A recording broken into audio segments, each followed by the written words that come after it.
And today is the last video from the Root Cause Masterclass. How to, well, basically discover and fix the root cause of team communication breakdown. Now, you may have been in a situation where you are going to be talking to somebody and explaining something to someone, and you're very clear and you ask them, do you understand? And they say, yes, I do. And you're very excited, and then they go and do something completely different.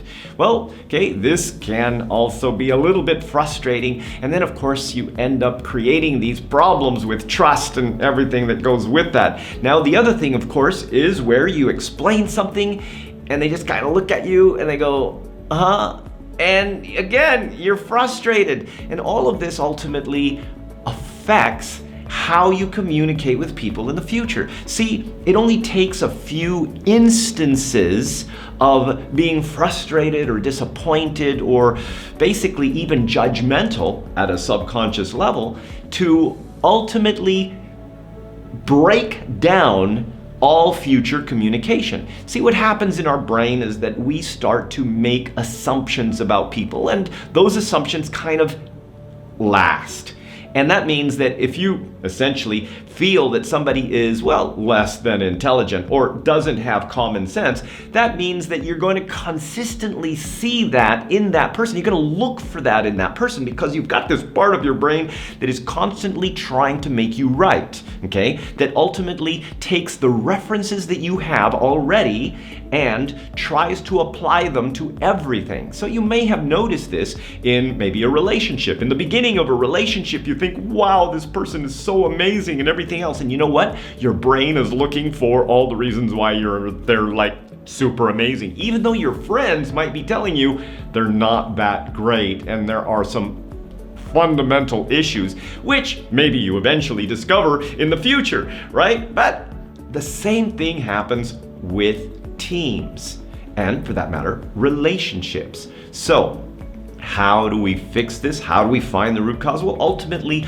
a lot of the root cause goes back to, well, video number 1, which is the colored brain, or, well, basically the brain's genetic ambiguity relief process. Now, that means that how they're getting clarity, their how is different than your how. And if it's different than your how, your common sense doesn't quite fit their common sense, which also means that when you explain something based on your version of reality, well, they may not get it in the same clarity as you do. And remember that the ambiguity relief process is all about getting clarity. And remember that it's only one thing. It's not about what motivates you or doesn't motivate you. It is only one thing: how you get clarity. So that means that it's pretty simple to kind of get and understand.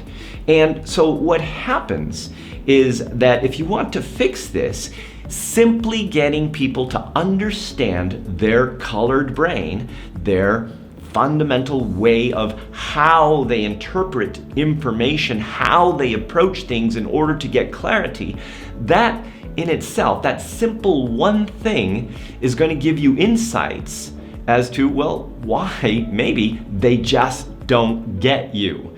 And see, in this particular kind of situation, there's a lot of theories or trainers or kind of concepts out there that say, oh, you should look at yourself first, and sometimes you're the problem. Well, it's not that you're a problem or they're a problem. Ultimately, it's just that this is different than this.